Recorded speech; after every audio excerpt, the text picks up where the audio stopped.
What on earth is that? It's a Journey into Comics Network production! Tell me something, my friend. You ever danced with the devil in the pale moonlight? What? I always ask that of all my prey. I just like the sound of it. Brought to you by the power of the Journey into Comics Network. This is the Journey into Comics podcast, the show that's 100% dedicated to everything nerd. With your hosts, the Podfather, Nate Phillips, the Podmaster, Brandon Stone, and the Journey into Comics Network stepdad, Tyler McLaughlin. Time to make the chimichangas. 30 seconds. Hey, Excellent! Finally. What did you do? And here we go. Can somebody tell me what kind of a world we live in where a man dressed up as a bat gets all of my press? This town needs an enema.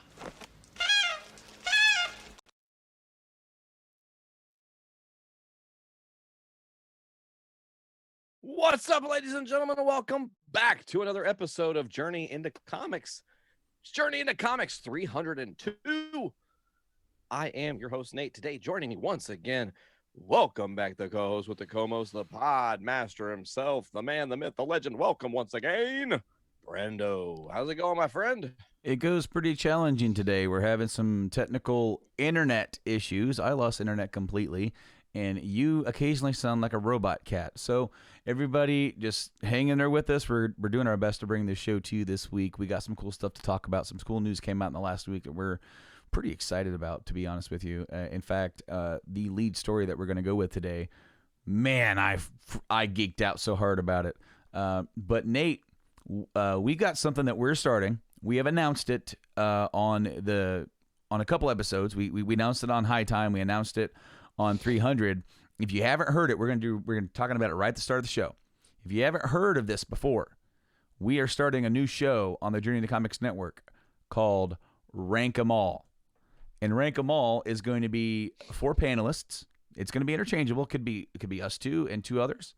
It could be you and me may not even be a part of a series. Sure. Yeah. But we're going to pick a band or an artist, and we're going to go through their entire discography, and we're going to rank what we think of the songs and albums. Seems simple enough, but to challenge your, might be a band that you're really into, and they're like, everything's a 9, but it might be a 9. If you put your little, thinking cap on, maybe you don't think like, well, maybe that song wasn't as great. I like it, but critically, maybe it's like, it's kind of a 7. I like it, but it's still a 7. So we're starting that up. We're going to be doing the very first series. We're starting it off with the namesake, with Metallica. And it's going to be Nate and myself, along with Dick Tyner from Podcastrophe and Nick Maxon from Brews with Dudes and Dungeons with Dudes. And you basically, when we get done with the entire series, when we have ranked them all, we're going to start releasing the episodes.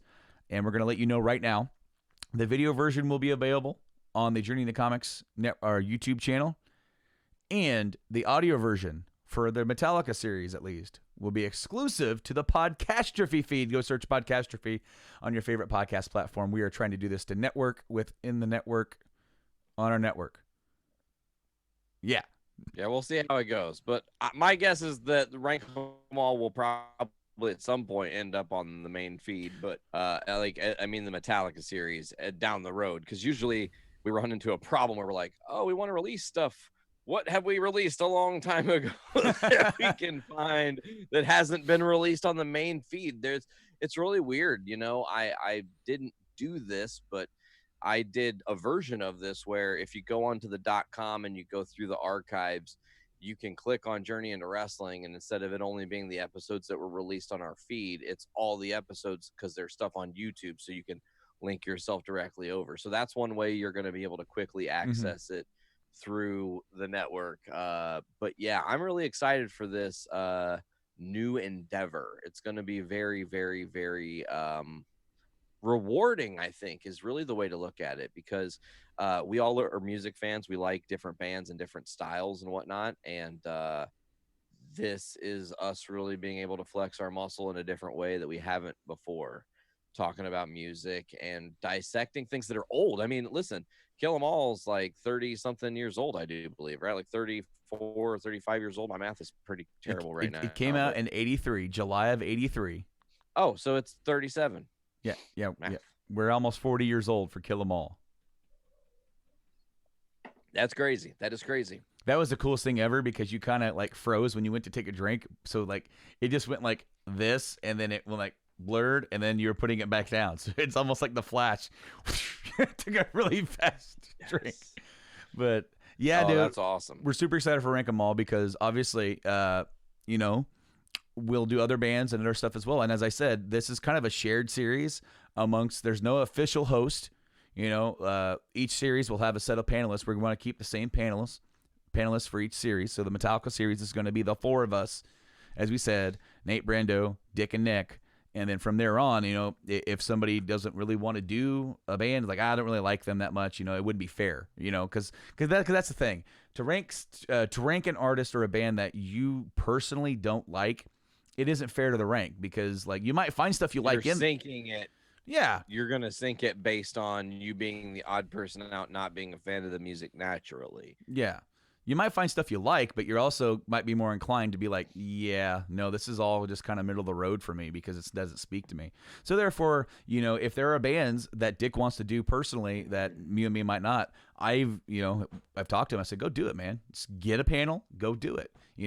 Just keep the same kind of format that we're going to keep for the rankings, and we can have different series. We can, as I said, this is kind of a new endeavor. It's different because it's not a series or a podcast that's dedicated just to one singular topic and released by season or by weekly, or it's just, as soon as we get the Metallica series done, it's going to get released to you once a week until it's all done, and then after that we may have another one ready, we may not.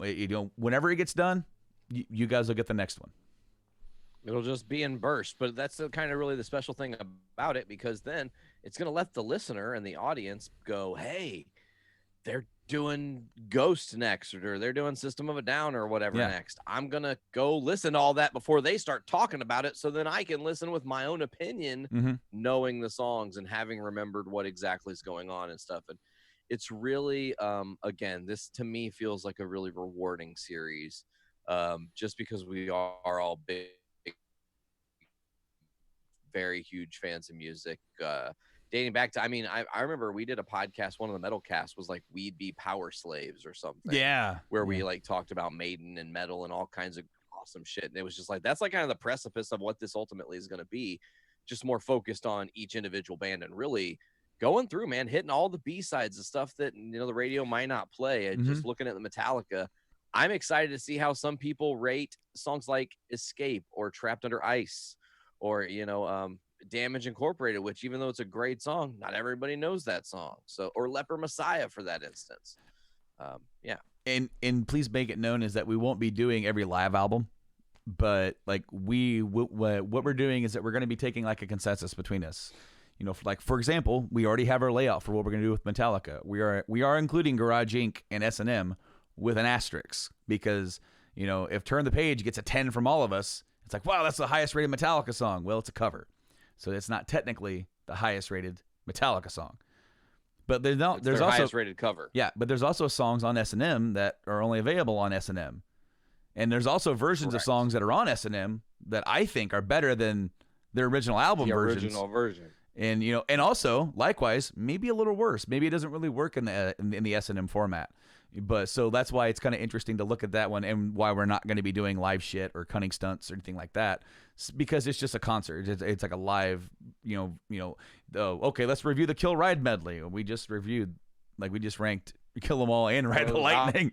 So why would we do that? But then also, there's also songs that are never on any albums. So we're going to bundle in those for where they kind of fall in line. So like I Disappear and the Remember Tomorrow cover for Iron Maiden and the Ronnie Rising medley. You know, 53 and third, right? well, they actually did a whole EP of like Ramones songs. Oh, I actually am totally unaware of that. So they did 53rd and 3rd, but they did like 5 or 6. Like they did Fuck yeah. Commando. They did, and then the other one that I remember off the top of my head is Now I Want to Sniff Some Glue. And it was done during the St. Anger sessions before, you know, and so it's them in the playroom, and they hit record, and they just played these songs, and there's no great production to it. There's just them and they're jamming to Ramones songs, you know, because they wanted to play some Ramones songs and be a part of that whole tribute thing. And here's a couple of them, and then they picked. I think 53rd and 3rd was the one that got on the tribute, but I think it's called Metallica Plays the Ramones EP, but it's not widely available. So we may do that, but you know, again, I haven't decided on that. And if we do it, it's probably going to be bundled in with Saint Anger. Or probably Saint Anger or something. As of right now, I haven't. I thought of that, but like I was thinking more like the solo, individual, like we did it again. Oh, that would be funny just to make those guys hear that song. Yeah. Completely not expecting. But it's also like, and you know what's another weird thing is you got to look at Tuesday's Gone. Mm-hmm. It's on Garage Inc. Mm-hmm. Not technically all Metallica. No. More of an all-star lineup thing. It's a jam band. What James and Lars are the only 2 members that are actually doing it. Is that the only 2 that are there? Because I thought Newstead was there. Maybe you might have me on that. We'll have to look it up when we get to that in the timeline. But I know I had like some other members. I had Les Claypool was doing stuff on there. John Popper was playing dude from Blues Traveler. Yeah. He did the freaking harmonica solo, which was amazing. Yes. You have Gary, don't remember his last name, from Lynyrd Skynyrd. I think he was like the surviving guitar player. So it was like a lot. Oh, and Pepper Keenan from Corrosion of Conformity. You know, he's one of James Hetfield's best friends. So yeah, look out for that in the future. We're going to be starting recording of that in just about a week or so, like 2 weeks. So that's really cool news. Next time that we record, Nate, I will be in your house. Not a wrestling pay-per-view. You're actually no, be in my house. I will be in your house. We're going to be sitting doing what's going to be awesome is that, okay, so we're not going to try. I want to try and actually do that podcast, but keep this exact same format to where it doesn't really. I think it would be funny to get a green screen and put my picture of a background and make it look like I'm still behind. Of your. I was thinking about that, dude. I was going to say to do that. That's so funny.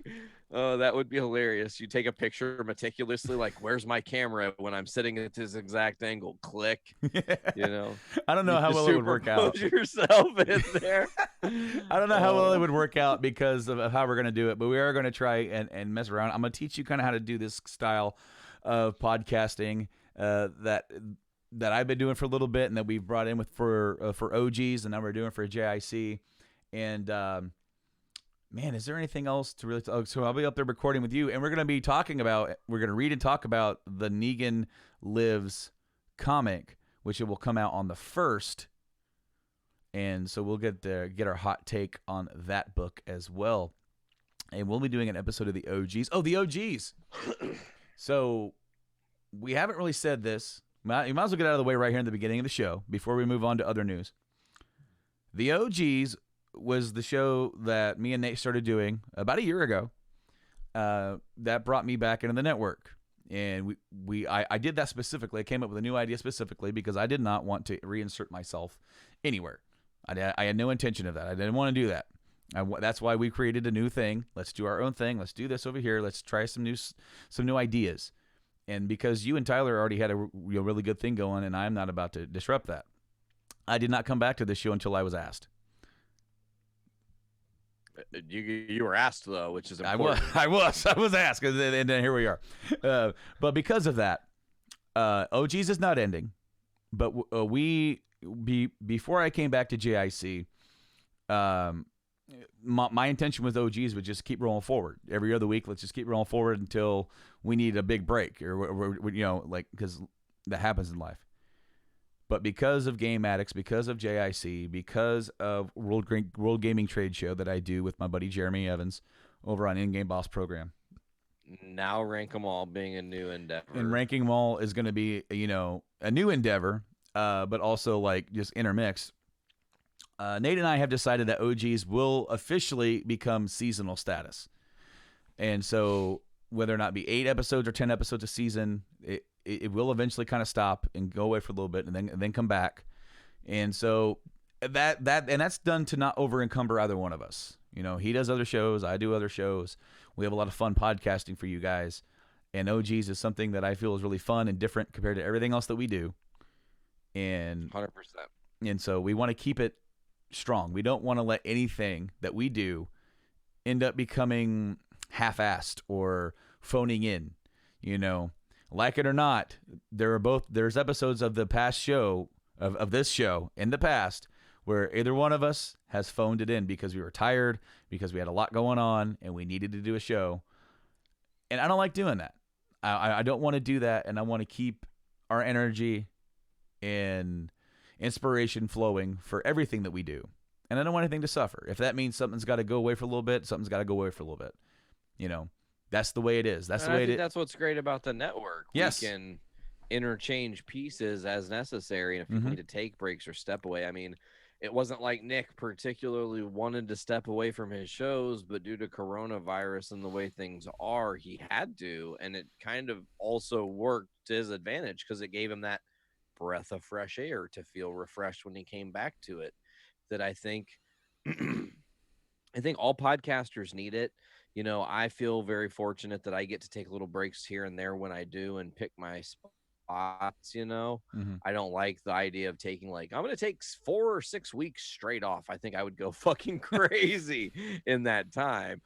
What? I'm not supposed to talk about my thoughts. What am I supposed to do? I was just scream into the fucking shower and hope nobody hears me or what? But no, I love that OGs is going to be something that we can shift away from, come back fresh with, because then we can always have fresh content, different ideas. Season 2 feels vastly different than season 1. It has a different format now, being that we're a video podcast. Yeah. So those are always things we want to be doing, is improving and making things better. So us stepping away for a short while, I don't think it's going to hurt. It's actually going to be good, because then we're also going to be able to focus on the other shit we do as well also. Absolutely. But I definitely wanted to lead the show off sometimes.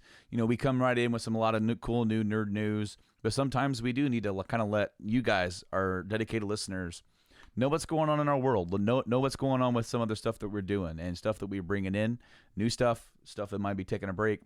And I definitely want to let you guys all know that. But Nate, do you want to lead with the big news story, or do you want to go in with some of the other stuff and end strong with the big one? Well, I have. Okay, so I remember there's a second pretty massive headline that you and I can talk about. That's a little bit of your show crossover news that we can dive into at any point today. But before we go there, I actually want to talk about a recommendation. I did this last episode. I told you guys, watch You. It's a good show, whatever. We finished the series. It's really great. It's different. Again, just to kind of talk about the OGs.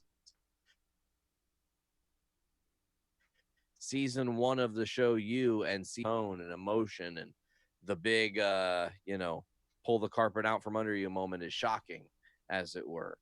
But I want to suggest you guys watch this on Netflix, and it's a little bit more comic book related, because I finally dove into and we started watching The Umbrella Academy, and it's really fucking cool. It's like a totally different story. It reminds me of a thing that you and I will probably talk about at some point off air privately, because of reasons. But yeah, it's just the idea is so unique of the story, and the concept is essentially in 1989 there are 43 women on Earth who woke up the day normal, and at the end of the day they had given birth to a child when they were previously not pregnant.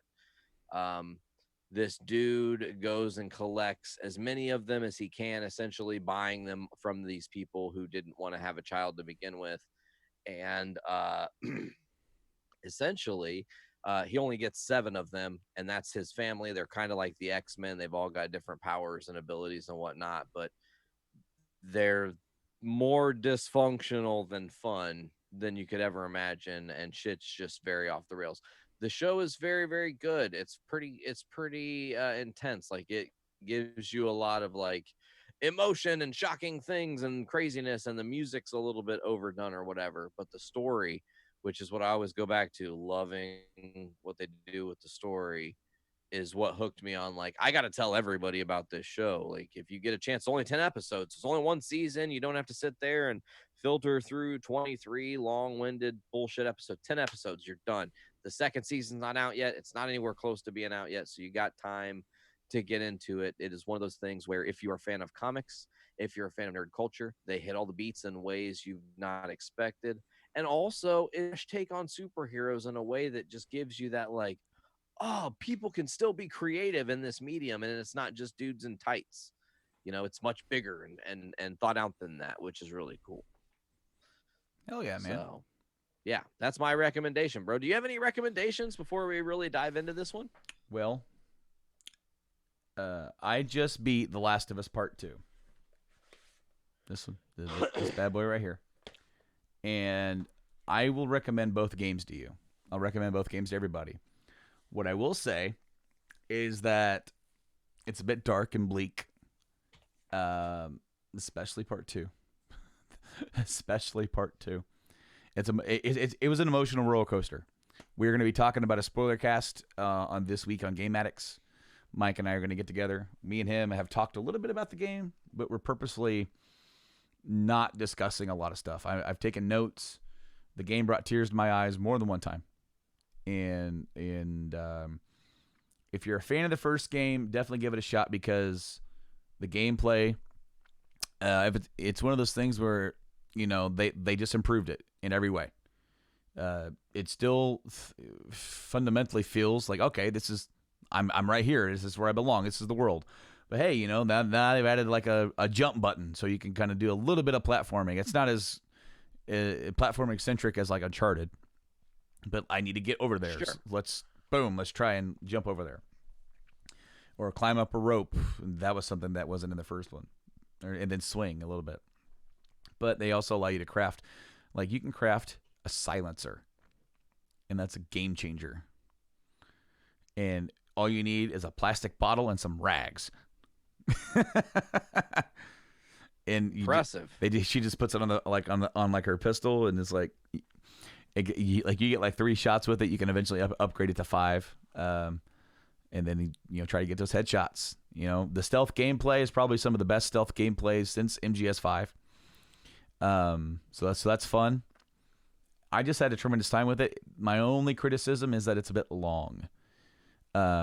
Not that, some people are like, well, length is not a problem with me. It's like, I kind of felt like, with as much as this game pulls on your emotions, like by the time you're done with it, especially if you're trying to like barrel through it and get it done fast, you're just like, gosh, I need a break. So I beat the game, and I loved it.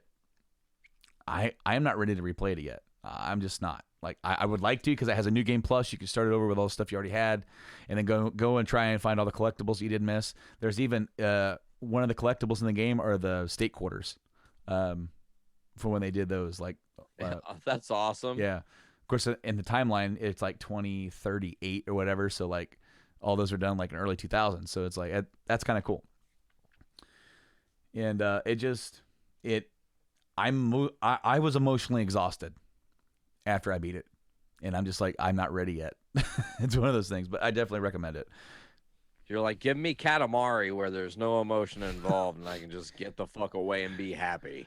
As of right now, I'm not going to play anything, not yet. I know that Cyberpunk got delayed. Our fellow co-host Tyler McLaughlin, he was super mad about that. He tagged me in a post and said, now I'm angry, now I'm pissed. And they delayed it 2 months to about November, which is interesting, because that's going to slide right into a gaming story that I have. Because I'm not really going to be talking about general gaming this week on Game Addicts. I'm talking about Last of Us Part 2. That's it. We're going to be talking. We'll see if we go 3 hours like we did with the FF7 remake. which we cut it off early too for that. You're like, we have to stop now. Yeah, well, no, yeah, there was stuff we didn't even hit on for that. But so they moved Cyberpunk. I had pre-ordered Cyberpunk, and well, I had it for the Xbox One X. Cool, I need more games to play on the Xbox because I'm primarily a PlayStation guy. Well, but now it comes out really close to the supposed PS5 launch. It's coming out for the PS4, and it's going to be backwards compatible. And then early next year, they're going to release a patch that upgrades the game to PS5 quality. So I have to cancel my pre-order for the Xbox because I'm getting a PS5. Yep. And so I'm You're just like, gonna fuck it, it's time. So I got to get the PS4 version, but I was gonna buy a game anyway when the PS5 came out. So now I'm like, all right, so like, do I just go ahead and just pay it off for the PS4 and it's done, or should I put that pre-order that I already had paid off that that I paid off months ago and put it towards Ghost of Tsushima that comes out in like a few weeks, which. Dude, That game, I thought it looked cool when they first showed it, like when they first announced it, but it wasn't until the gameplay that I'm like, I have to play this game. So I think that's what I'm gonna do. I think I'm gonna get Ghost of Tsushima, and I'm on board with that. But the gaming thing that I had, Nate, I was talking about PS5 launch. yeah. We talk about everything nerd here, so this is everything nerd. If you're a video gamer. There's potential leaks about PS5 price and for the accessories. Okay. And Slay me with that money, Big Daddy. all right. So the PS5 is launching with two different versions, a digital version and a disc-based version. And the rumor is the global launch will be on November 20th, which is one day after Cyberpunk comes out. Nice. Isn't that also the anniversary? Wouldn't that be like the 14-year anniversary of the PlayStation 3's launch date too? And that would be interesting if that was the exact day. I feel like November 20th was one of their system's launch days for sure. It would be Like, interesting. damn it. But the digital version and the rumored price for the US will be $400. Yeah, okay. And the disc-based version will be $500. Both consoles have identical tech in them. So there's nothing like different about it other than one has a disc drive and one doesn't. Which I don't know why you would want a disc drive, because the game is backwards compatible with your PS4 games if you have a PS4 library. And 3 and 2 and 1, right? It's fully backwards compatible in some form. That's not true. No. So that was a long-standing rumor, and they have not announced anything to do with that. More than likely, a lot of that is technical issues. BIOS issues. They can have backwards compatibility. They have backwards compatibility right now for the PS4, but it's on a by game basis for PS2 games that are on the store. PS3 can only be played over the internet via streaming on the PS Now. So, if they're going to do anything with that, they're not going to announce it right now, and they're going to wait, because and I know a lot of people want that, and I do too. I mean, obviously, I'm a massive game library here. But when it comes down to it, from a business perspective, I don't think Sony gives two shits about whether or not they backwards compatible PS1, 2, and 3. Because right now, they have over 110 million PS4s out there. So their priority is making sure that it is PS4 backwards compatible as much as possible. Because they said at launch, it's going to be backwards compatible with at least the top 100 PS4 games. And that is their concern. And I can't fault them for that, because Nate, you and I, who want to play our PS1 games on there, are kind of in a minority comparatively. There's a lot of us out there who are collectors who do want that, but even if you look at like the Xbox, as I just said, and my Xbox is on down here. I don't know why. I turned off a little sound indicator, so it just, if a cord touches it, it'll just be on, and it'll be on for days. Back here, yeah, just hangs out back here. So the Xbox has backwards compatibility on a per title basis for the Xbox and Xbox 360. I think it's over 500 something titles now, but for the original Xbox, it's only like 30 to 40 something. And if you have the disc, you put it in, it'll download it off the store, and it's just, the disc is now your CD key to play the game, which is cool, and I think it's a great system. But it's also only used by a very small percentage of players. Most people who are playing Xbox are playing current stuff. So that, like, while it's important for Xbox to have it and they want to appease those guys, and it's easier for Xbox to do it because the Xbox architecture is a lot easier to do that with through the generations. And don't act like it wasn't a challenge for them to do it, but they were able to do it. For PlayStation, the cell architecture for the PS3 is very difficult for even modern computers to emulate. Because it's really? Yes, because it's stupid. It's the easiest way that I could say it. It's just silly and stupid for what they did. They essentially were trying to make a spread out the workload to like with the cell processor, and it even made game development harder for it, because if you watch and if you look across the years, the third-party developers had to have help from Sony to help develop games for it. And for a lot of times, the better version of the game was on what system? The 360. It wasn't until and then of course the Sony made games utilized the hardware to its maximum because they knew how to develop for it. So like games like Gran Turismo, Uncharted looked great, The Last of Us looked great, so on and so forth. But then it wasn't until like the last couple of years of the console where Grand Theft Auto 5 and on both systems you had to have them side by side to nitpick. Okay, so the colors are a little bit duller on the PS3. Of course, it only goes to 720p on that one too. But when you're playing, how much of a difference is there? It's very little. And if you were like on the PS3, you would never miss it because you would know it. With all that being said, console $400 for the digital, $500 for the disc base. The controllers are supposedly going to be $60, which is crazy because like how much they're packing into it. I kind of imagine they were going to increase the price. I mean, Jordans are $70. Yeah, you know that very well, don't you? So the controller's $60. They're going to have a charging station to be $30 for the controllers. The PS5 HD camera is going to be $60. The Pulse 3D headset, $160. Yeah. All right. So one of the things, 3D headset. One of the things that Sony is pushing with the PS5 is 3D audio, and what they can do with 3D audio in game design.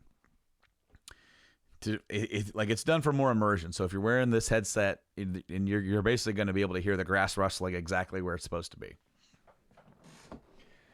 So interesting, but also the most expensive thing. They're also interesting. They have a media remote for $30. The vertical stand for $25, and then of course the other thing that they have is we already know this, or I guess we didn't know this, but we just assumed the Miles Morales Spider-Man game will launch at $40.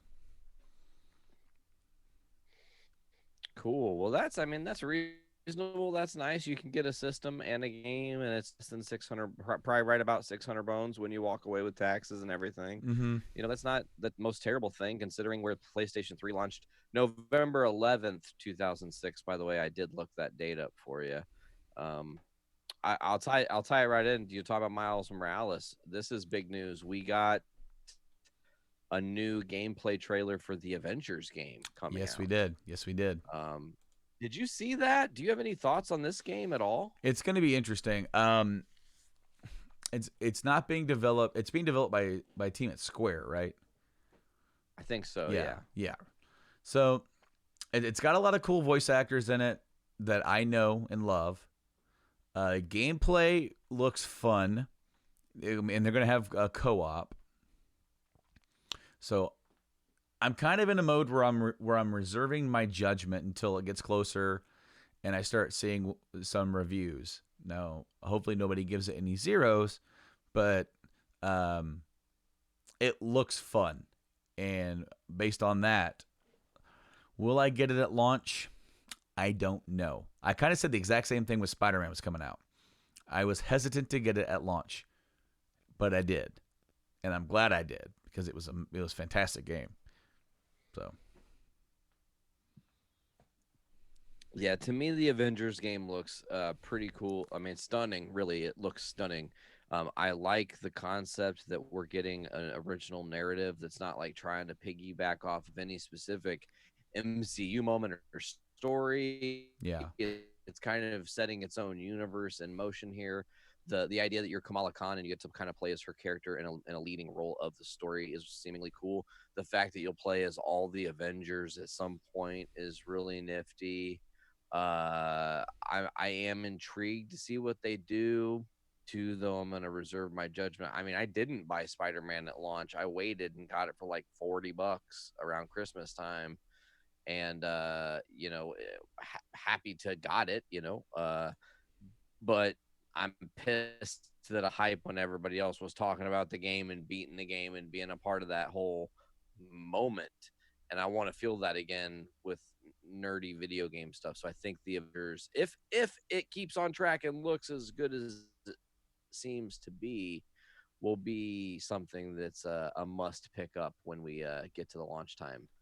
Which is later this year, right? Like towards the end of this year, like it's September 4th, I think is the day. Mm-hmm. Yeah, it got moved from May. So it got moved from May back when everything was getting moved.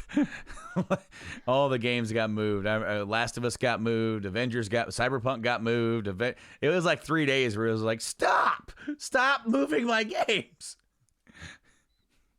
I'm not gonna have anything to play in the summer.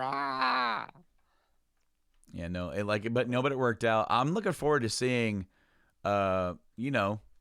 the final, the final decision on that, because as you said, I'm really excited to see that these developers are crafting a brand new story, just like Insomniac did with Spider-Man. They kind of took the best of like cool comic book stories and the movies and all that kind of different stuff. If you want to like they took inspiration from like Spider-Man 2 with their version of Doc Ock, and went forward with that. But at the end, they kind of did what is being considered to be like the Arkham treatment, where like you have this big vast background of characters, stories to pull from, and you can kind of mold it into their own custom little verse.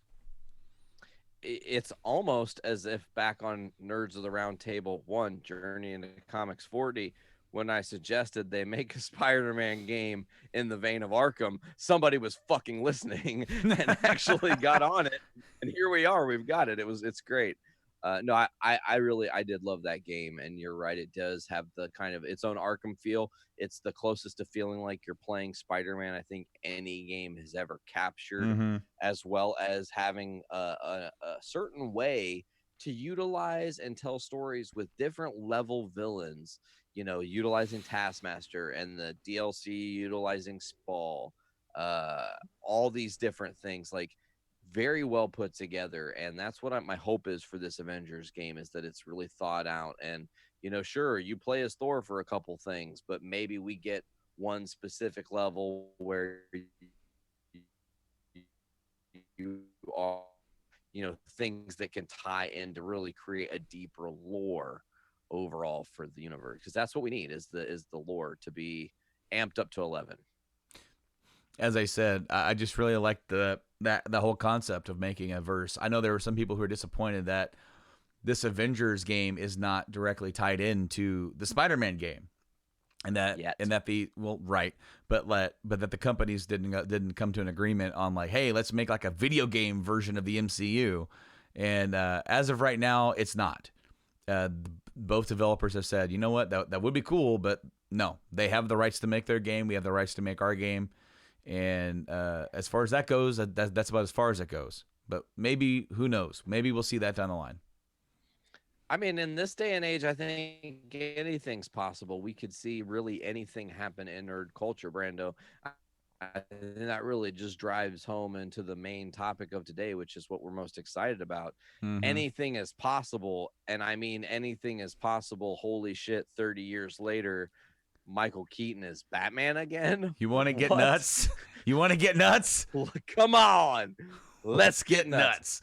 It's also very weird that we put that on our intro and now he's Batman again. I'm just saying, do we summon him? Do we summon him I don't back? know. I don't know. But no, you know, for a long time, there's been a call that when Pattinson was getting, you know, rumored to be the next Batman, they're like, they need to bring back Michael Keaton, and Pattinson needs to be a Terry McGinnis, and they need to do a Batman Beyond movie. And I'm like, that'd be cool. I'm not sure how that would tie into the Burton verse, but cool. All right, whatever. But I'm really digging how they're doing this. The whole rumored that they're just diving right in and accepting this whole multiverse thing with DC, where essentially, depending on how stuff go with HBO, because apparently HBO Max wants to do a standalone movie with Batfleck and Joker from Suicide Squad to kind of get that. And who knows if we get that, but I'm on board with that because you know what? That gives us more and more diversity and more different stories where it's like, you know, that's an advantage that they could have over what Marvel's doing, where Marvel's putting together one single narrative thread in over time. You know, the DC, you're like, well, you know, we got the Snyder type of verse, and then we got this over here that has branched over here. We got the Pattinson Batman, and it's all kind of happening at the same time. It may not make sense. That's what the comics do. Yes, bro. exactly. And that's what I think is really cool, because you're branching that into this different kind of medium where it can work, because ultimately as nerds, what do we want? We want more. And we don't want to wait. So essentially what we get is the ability to get more and wait less. All at the same time. Yeah, because they can have multiple projects going out where we've got this Batman, we've got this story, we're telling this Batman that's on the TV verse.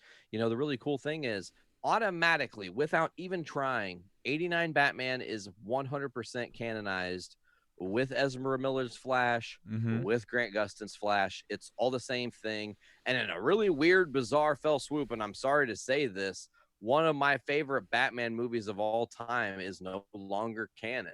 Batman Forever just does not fucking exist. And it's been a real rough week for the Schumacher family. Let me tell you. Well, it's what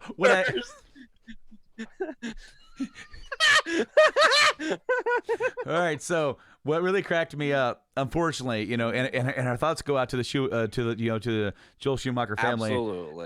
You know, we're not making, you know, light here of like of his passing. He made some really cool films. You know, even Batman and Robin was kind of cool. Again, no zeros here. That movie's terrible, but it's so much fun. But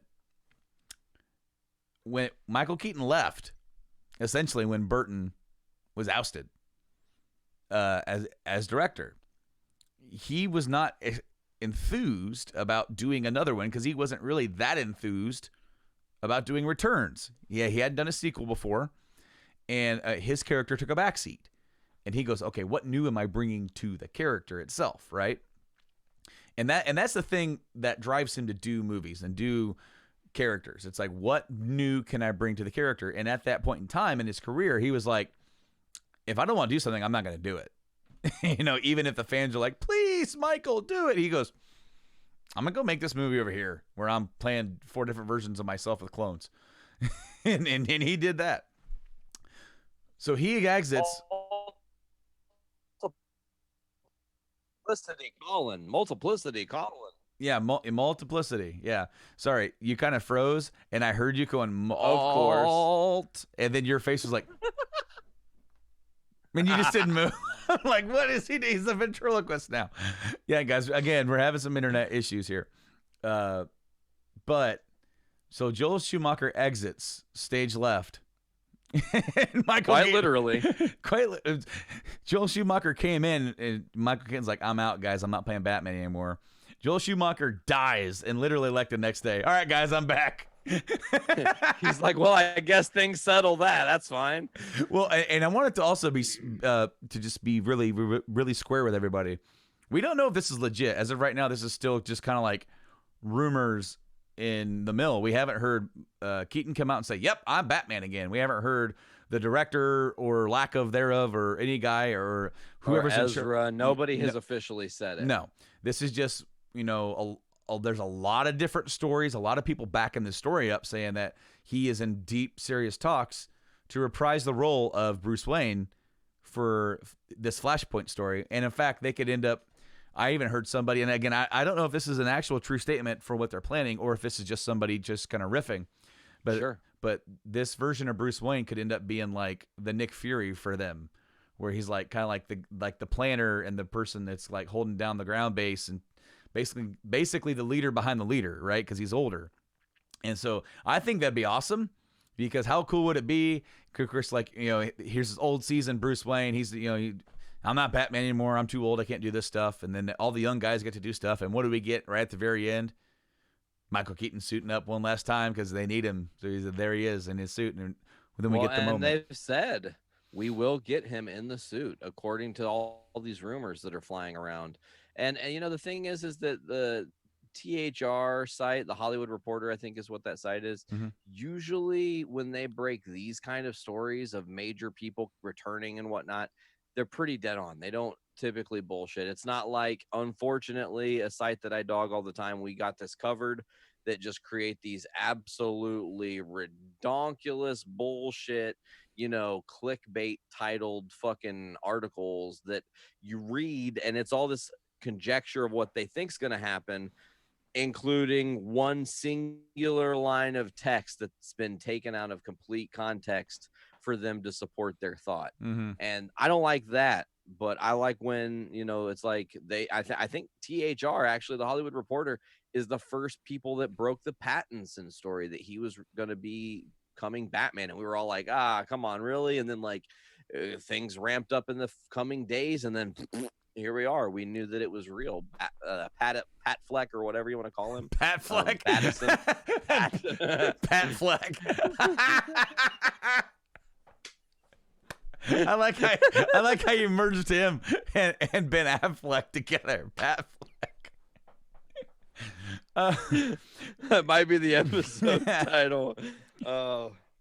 Yeah, no. Okay, so we have, again, not 100% confirmed, but when you have all the different all these different sources saying yes, everything points, all roads are leading to Rome right now with Michael Keaton getting back on board with Bruce Wayne, which, I mean, it's, as I said, it's really super cool because we are now living in a world where the DC multiverse exists within the TV shows, within the movies, and within different series across the different platforms.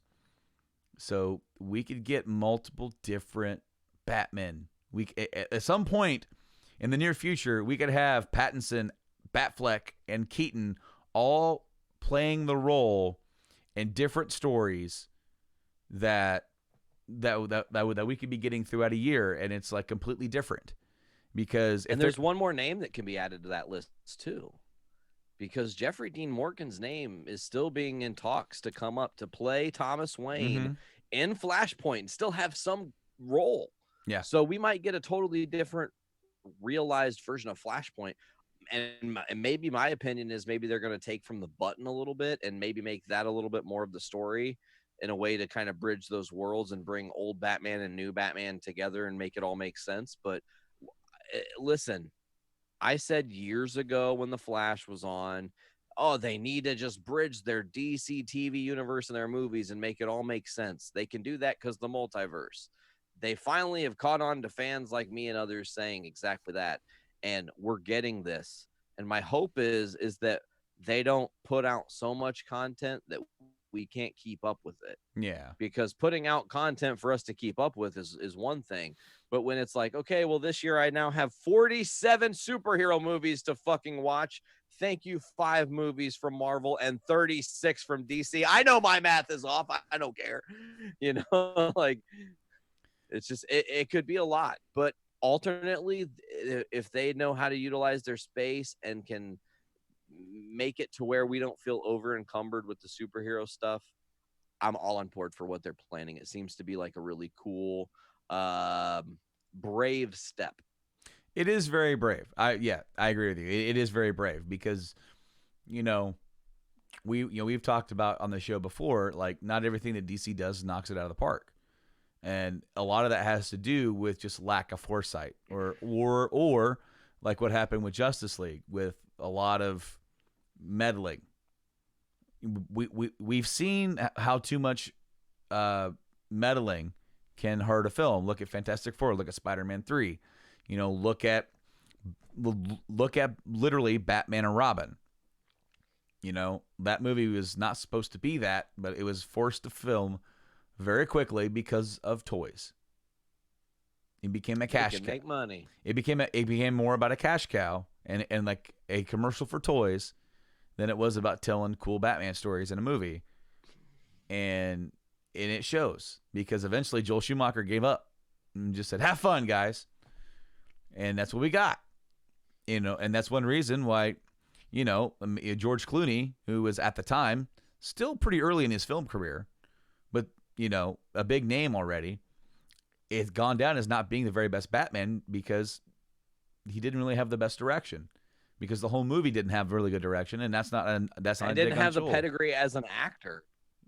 Well, well, I mean, as a director, Joel was being pressured to put out a movie very fast. So, and then you as an actor, you don't have a lot of time to dissect and put together. Also, he's stepping into a role where the story is nowhere near about him, and he doesn't have a lot of room to put himself into it. You know, he has apologized at like cons, saying, "Guys, I'm sorry that I ruined that." Like, no, George, I personally, Brando wants to tell you, you didn't ruin that movie.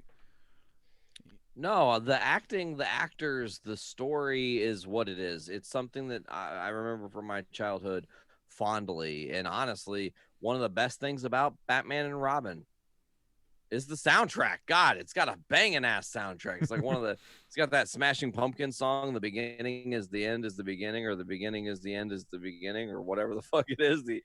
I might have said the same thing twice. I don't know just then, but it had some great tracks, man. And that movie was fun, but it was what it was, which was a drive. People like us when we were kids, oh, another Batman, got to go see it. Mm-hmm. It'll be great. Whatever it is, it wasn't. I mean, it wasn't. It was what it was. You know, but like to say the thing about Clooney, his acting pedigree was good. He didn't have the acting chops or the pedigree to just step in and say, this is how I'm going to make this character more and bigger, even when the script is maybe shit, or even when things are off the rails, because he hadn't had as much exposure. Sure, TV is one thing, General Hospital is one thing, and all that. The few movies he had done leading into his role in Batman, though, were not enough to give him the confidence to say, okay, I'm going to grab Bruce Wayne by the balls and be the character and be the Batman and do it in such a way that's going to make everyone proud. He just didn't know that he even could do that. You know what I'm saying? Well, I mean, it definitely by the point later on in his career where he could do that. Of course, now it's way too late. But like, I feel like if, you know, similar story, like if you, like, let's pretend they're not bringing Michael Keaton back and they make an announcement, George Clooney's coming back. I would actually be kind of excited to see what he would do, because a George Clooney now playing an old Bruce Wayne would be very interesting to see what his take on that would be. You know what I mean? Absolutely. But it would actually be funny though if like everybody's like, oh my God, Michael Keaton's coming back, and they put him in Flashpoint, and it's like one thing, everyone's super excited, and they're like, guess what, guys, George Clooney's coming back, and we're like, wait, what? And then they're like, but guess what, guys, it's for Batman Beyond, and then we're like, wait, what? Like, how is that gonna work? This is crazy. What killed the dinosaurs? Fucking this script. I'm confused. You know, I actually do consider, for myself and my own canonhood, if that's such a way to say it, Canonhood, good word. canonhood. That is now in the JIC dictionary. For terminology that we use, canonhood.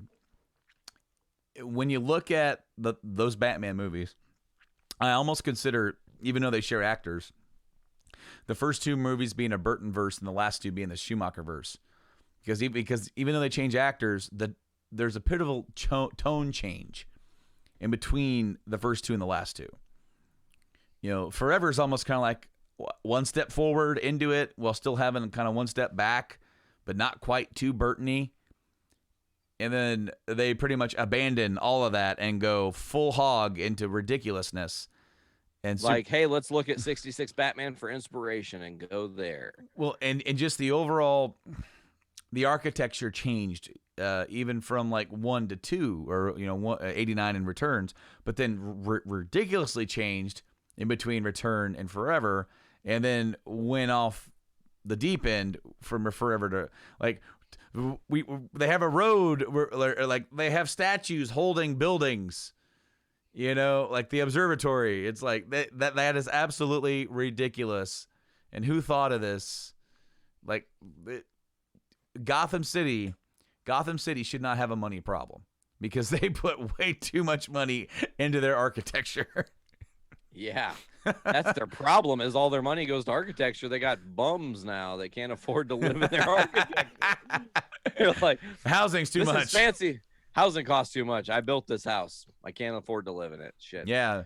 I don't know, man. I will say one thing about the Joel Schumacher situation is like, he did have an early eye for doing Easter eggs and stuff. You look at Batman and Robin, and there are some really clever, well done plotting of Easter eggs and trying to put names of characters that may or may not feature down the road into the universe, which kind of paves the groundwork, and to really just to bring it back home to the Marvel stuff. Weirdly enough, Infinity War was just recently added to Disney Plus. And with that, there's some extras. And one of the extras I do recommend everybody go and watch because it's very insightful and it was really well done, is a director's roundtable. It features the Russo brothers. It features James Gunn, Peyton Reed, the guy who did the Ant-Man movies. It features Joss Whedon and Favreau. And they're all around table, and like Taika makes an appearance on a laptop or whatever iPad thing. They bring him out for a couple minutes, but they're talking about the bigger scope of movies, and taking one concept that was very little Iron Man and making, like, James Gunn said it best to quickly encapsulate. Never in DC's history did they go, in our 40-year movie history, we're going to start at 66 Batman, make a fucking bunch of crazy decisions along the way, and wind up in the multiverse where it all works out anyways. That was always our plan. And that's kind of what they said with Marvel. There was never a long-term plan. The only person that was technically long-term planning was Kevin Feige, who was just like the thread of the one person intertwined in all these movies going, oh, well, you could totally add this here. That would be cool. And yes, I'm going to let that happen. And this is going to be here and whatnot. But to say that they planned everything out is, I mean, that whole interview with that round table is worth the watch because it's very insightful is what I'm trying to get my words to spew out of my face about. Words spewing out of faces. Man, it was like there's like a Mitch Hedberg joke, and this is okay. Maybe we'll end on this because I don't know how many more news stories you have. Not really any. Okay, so it's like, it's words spewing out of faces. He goes. Sometimes I like to hold my microphone like this, and he held it up like this. Goes, and then I like to let it go and have a whole bunch of jokes come out at once. Like a hose. Like a hose. Oh, that's funny. Man, he was the man. Yeah, for sure. I watched a stand-up bit with this. I don't remember his name. I'm gonna have to look it up again because I showed it to my wife and she shared it. Where this dude was talking about how he's sick of support animals on planes. Sure. He goes, because now people are just bringing animals. He's like, I was on a plane and there was a support parrot. Like, I'll repeat that. It was a loose bird on this plane. And he goes, and we're sitting there and we take off and birds know what it feels like to fly. And this bird knew it was flying, but its body wasn't doing the flying and it lost its damn mind. It was going, ah, ah, ah, ah, ah, for 5 hours. Oh, no. Which correlates into what's going on? Somebody help me. Yeah, he did another thing where, he said he did acid with a bunch of his friends, and they decided to watch American Werewolf in London. And that sounds like a mistake. Yeah, well, one of his friends is he's convinced he's turning into a werewolf. So he's like, I gotta take my Nikes off, man. My grandma bought them for me. And we're like, dude, what if we're all turning into werewolves? So they all just start stripping off their clothes. They don't want them to rip. And they're like, oh no. They're freaking out. And he called 911. He's like, ma'am, I'm just gonna be frank. Me and my friends are on a lot of drugs, and we're all getting ready to turn into werewolves right now. And without missing a beat, the lady said, but honey, it's not even a full moon. He's like, that lady's a saint. She should get a medal. Because instantly I wasn't worried. I'm like, don't worry, guys, we're going to be fine. Put your X away. Put your clothes back on. Time for things to get back to normal. Oh, this guy was hilarious. But you know what, Nate? It's been good sitting here with you again this week to talk about some cool stuff. Michael Keaton coming back to play Batman again or play Bruce Wayne, however they're going to do it, to fit him into Flashpoint. It's awesome because it could be a really cool bookend, letting him come back to play that character one more time, to add something new to it, where he is now as an actor versus where he was then. Well, what is his take going to be for this story? And then I'm very interested to see. And like Star Wars, could we see moments that we never got in the Keaton verse filled in flashbacks via CGI? That would be cool because that is so doable. Because him fighting that version's Riddler, that version's Two-Face, maybe Billy D. Williams as reprising the role. Well. Could be really cool. Mr. Wayne. But also, I believe his name was Michael Go. He played Alfred. Of course, he's been passed for a long time. You could do a neat little cameo with him, a digitized version of him. That would be so cool. Yeah, like Grand Moff Tarkin. How Peter cool would that Cushing be? Style. Like a little cameo from old Alfred. Message for you, son. And it's like, there's that scene in Returns where he gives him the soup. It's cold. And then he tells him what the soup is. He just stares at him and goes, it's supposed to be cold. Oh. And he starts eating. Anyway.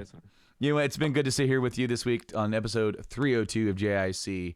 And, unfortunately, there's just not a lot of real big news coming at us right now. Next week, we'll be in your house, and we're going to be talking about Negan Lives. I'm super excited to read that and check that out before we record next week's Hopefully episode. My order gets here before that time so we can nerd on about the shit that I ordered. Hell yeah, man. Absolutely. It's going to be a cool... I got the hardcover Here Comes Negan, as well as Negan Lives, issue 1, as well as the first 2 issues of the Image Plus magazine where Negan lives, or where Here Comes Negan originated, is what I'm trying to say. That's cool.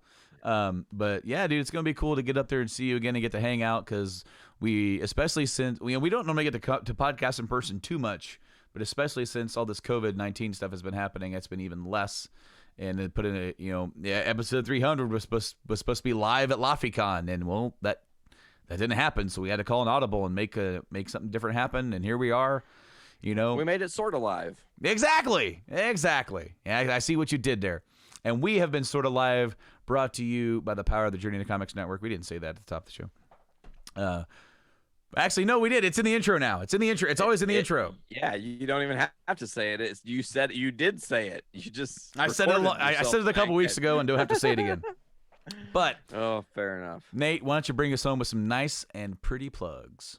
As always, folks, you can check out the Journey into Comics podcast right here at journeyintocomics.com. Get us on the Journey into Comics network on all the different podcasting platforms, whether it's Apple Music, Spotify, CastBox, TuneIn, Podbean, Stitcher Radio, and many others. Just search Journey into Comics network, where you can get one feed of amazing people making crazy content for you folks as often as we can. Now, Brando, I don't think there's anything else we need to add before we get out of here, do we, my friend? I don't think so, my friend. It's been good hanging out with you here today, and I think that's going to do it for me here as well. So why don't you take us home? Awesome.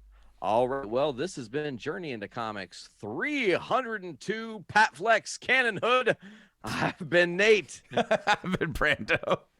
And as always, pop your caps back and fill your brains with shit. Later, guys. Later on.